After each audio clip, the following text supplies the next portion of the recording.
السلام علیکم ورحمۃ اللہ وبرکاتہ۔ ناظرین و مستمعین، یقیناً آپ خیریت سے ہوں گے، خیریت میں ہوں گے۔ اللہ جل شانہ آپ کے لیے خیر کے سب دروازے کھول دے۔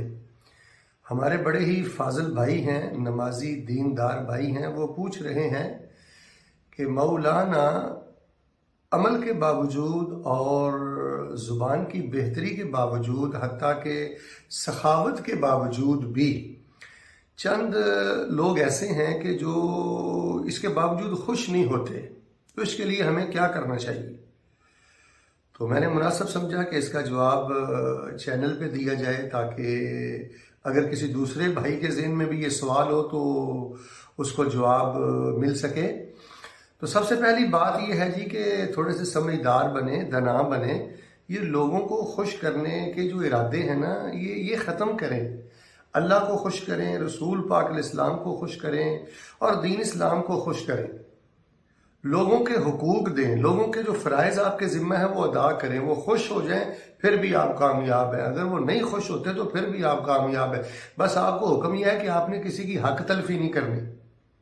لوگ تو سارے انبیاء پہ خوش نہیں ہوتے تھے، اولیاء پہ خوش نہیں ہوتے تھے۔ یہ مزاج ہوتے ہیں، کئی لوگ بڑے شدت پسند ہوتے ہیں، ان میں تربیت کی کمی ہوتی ہے، جانوروں جیسے مزاج ہوتے ہیں، بالکل بچوں والی ان کی ذہنیت ہوتی ہے، پختہ ذہن نہیں ہوتے۔ اور ویسے بھی بعض لوگ اس لیے خوش نہیں ہوتے کہ وہ آپ کو اپنی مرضی کے مطابق چلانا چاہتے ہیں۔ تو ظاہر ہے آپ بعض جو لوگ ہیں ان میں سے ہر ایک کی مرضی کے مطابق تو نہیں چل سکتے۔ جب آپ ان کی مرضی کے مطابق چلیں گے تو وہ بعض بھی خوش ہیں۔ ایون کہ یہ بھی موقع آ جاتا ہے آپ ان کی مرضی کے مطابق بھی چلیں، پھر بھی وہ آپ کے اخلاص میں، عمل میں کہیں نہ کہیں کوئی کوتاہی ضرور نکال دیں گے۔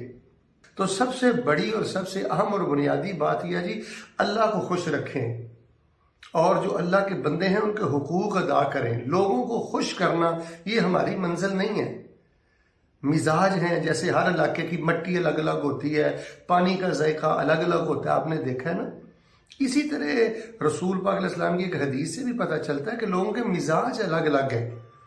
کئی مزاج ایسے ہوتے ہیں جو خوش نہیں ہوتے، بہت کچھ پا لینے کے باوجود وہ خوش نہیں ہوتے۔ بعض جو ہیں وہ تھوڑا سا مل جائے تو وہ خوش ہو جاتے ہیں۔ کئی قناعت پسند لوگ ہوتے ہیں۔